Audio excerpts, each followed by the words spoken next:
Hockey's a passion ever since I remember. I was like 2 years old and on skates down at the pond with my brother and my dad, and boy, I was hooked early.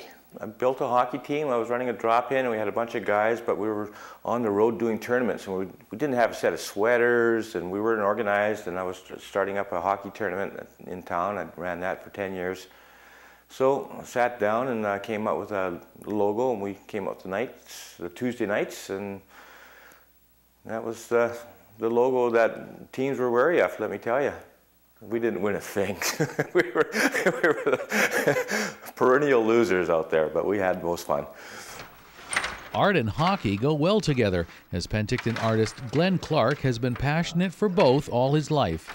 And he scored big with his mural and paintings depicting hometown heroes who became world champions. Penticton Bees won the World Cup in 1955. Those guys were special to me, and just that story is pretty incredible. I mean, that 55 run to the World Championship, beating the Russians 5-0, kind of unheard of, right? A bunch of regular Canadian guys got tossed together in a dressing room and played it out, and I got to meet almost all of them when they were still alive back then, and got a lot of the stories, and it was great to document. Holding that World Cup, got a beer in one hand, a cigarette in the other hand. And it's a little different from today, but it's more in tune to the beer league hockey that persists across Canada. We all play hockey because we love the game, but for the most part, we just love to hang out in the dressing room and rib each other to death, and you make friends that last for life in hockey. Clark often puts down his stick, picks up his brushes, and paints the great outdoors.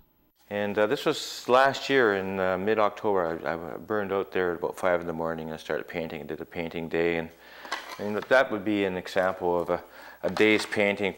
Every year I plan a few trips. Kiss the wife and kids goodbye, and I head off to the Kootenays or up north or to the coast, and man, I just want to hear the wind going through the trees and feel the animals chirping away or whatever.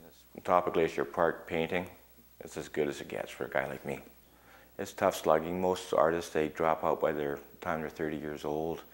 Only the old stubborn ones like me kind of keep fighting through it. And you know, sometimes to get up and go to your regular job at 9 in the morning is a hard thing, but on a Saturday for me to pop up at 4 o'clock and slurp back a cappuccino and hit the studio and start painting, it never seems to be a problem.